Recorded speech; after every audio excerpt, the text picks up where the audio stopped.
कॉफीमुळे अनेकांची लग्न जुळलेली तुम्ही ऐकली असतील. काहींनी कॉफी शॉपमध्ये पहिलं प्रेम अनुभवलं, तर काहींनी कॉफीच्या कपामधून संसार सुरू केलाय. पण तुम्ही कधी ऐकलंय का की कॉफीमुळे कुणाचा संसार मोडलाय? होय, हे खरंय. असं घडलंय. ग्रीसमध्ये कॉफीमुळे चक्क एका जोडप्याचा 12 वर्षांचा संसार मोडलाय. नवऱ्याच्या अनैतिक संबंधांची माहिती मिळवण्यासाठी एका महिलेनं AI ची मदत घेतली आणि त्यानंतर त्या महिलेनं घटस्फोटाचा अर्ज दाखल केलाय. सोशल मीडियावर सध्या या घटनेची जोरदार चर्चा सुरू आहे. विशेष म्हणजे या सगळ्याला ChatGPT कारणीभूत ठरलंय. नेमकं काय घडलंय? काय आहे हे प्रकरण? समजून घेऊयात या व्हिडिओतून. नमस्कार, मी अनिशा डोंगरे आणि कॅमेऱ्यावर आहेत आर्य मांजरेकर. तर झालं असं की ग्रीसमधील एका महिलेनं आपल्या नवऱ्याला कॉफी प्यायला दिली.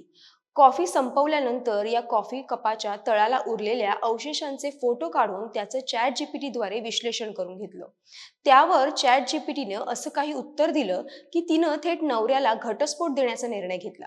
ChatGPTनं दिलेल्या उत्तरानं तिला धक्काच बसला.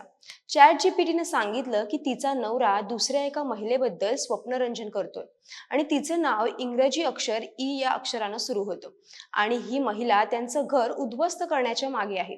हे वाचताच त्या महिलेनं कोणताही वाद न घालता नवऱ्याकडे थेट घटस्फोटाची मागणी केली. महिलेला काही दिवसांपासूनच तिच्या पतीच्या वागण्यात बदलही जाणवत होता. तिला संशय होता की तिच्या पतीचं दुसऱ्या महिलेशी प्रेमसंबंध असू शकतात. त्याच संशयाची पुष्टी करण्यासाठी तिनं ही पद्धत तपासून पाहिली आणि त्यानंतर ChatGPTने दिलेलं उत्तर हे खरं मानून या महिलेनं तिच्या पतीला घराबाहेर काढलं आणि मुलांनाही घटस्फोटाबद्दल माहिती दिली.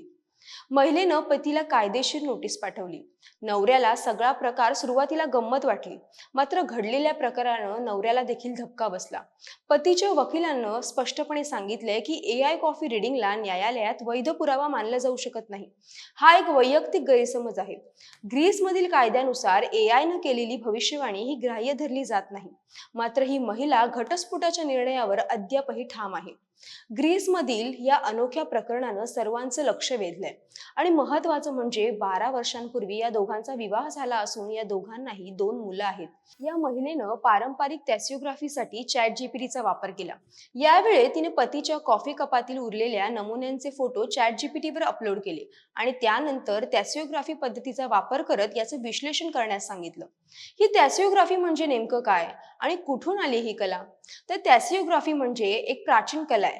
कॉफी किंवा चहाच्या कपातील उरलेल्या नमुन्यांद्वारे भविष्य सांगण्याची पद्धत. या चहा किंवा कॉफी प्यायल्यानंतर तळाला जे उरतं त्यावरून भविष्य सांगितलं जातं. चीनमध्ये या पद्धतीची सुरुवात झाली. पुढे ही प्रथा युरोप, आशिया, मध्य पूर्व आणि ग्रीसपर्यंत पोहोचली. आज हे प्रकरण सोशल मीडियावर मनोरंजक किंवा गमतीशीर वाटत असलं तरी यामागे एक कुटुंब विखुरलंय.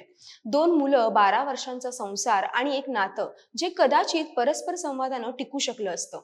AI वर विश्वास ठेवायचा म्हणजे स्वतःची विवेकबुद्धी बाजूला ठेवून नाही. कारण AI हे माणसांसारखं भावना ओळखू शकत नाही. ते केवळ आपण दिलेल्या इनपुट्सवर आधारितच उत्तर तयार करतं.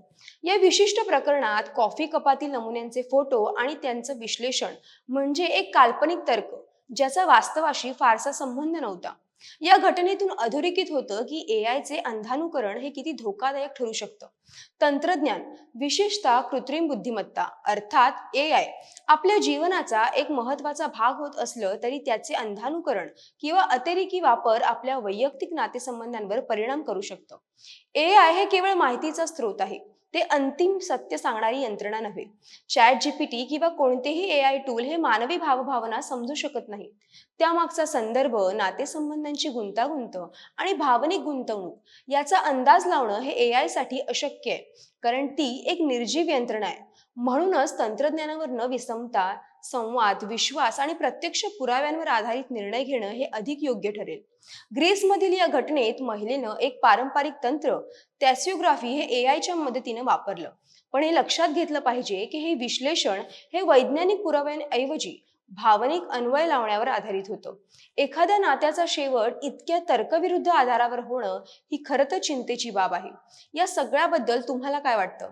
तुमच्या प्रतिक्रिया कमेंट करून नक्की कळवा. व्हिडिओ आवडल्यास लाईक करा, शेअर करा आणि महाएमटीबीच्या YouTube चॅनलला सबस्क्राईब करा. धन्यवाद.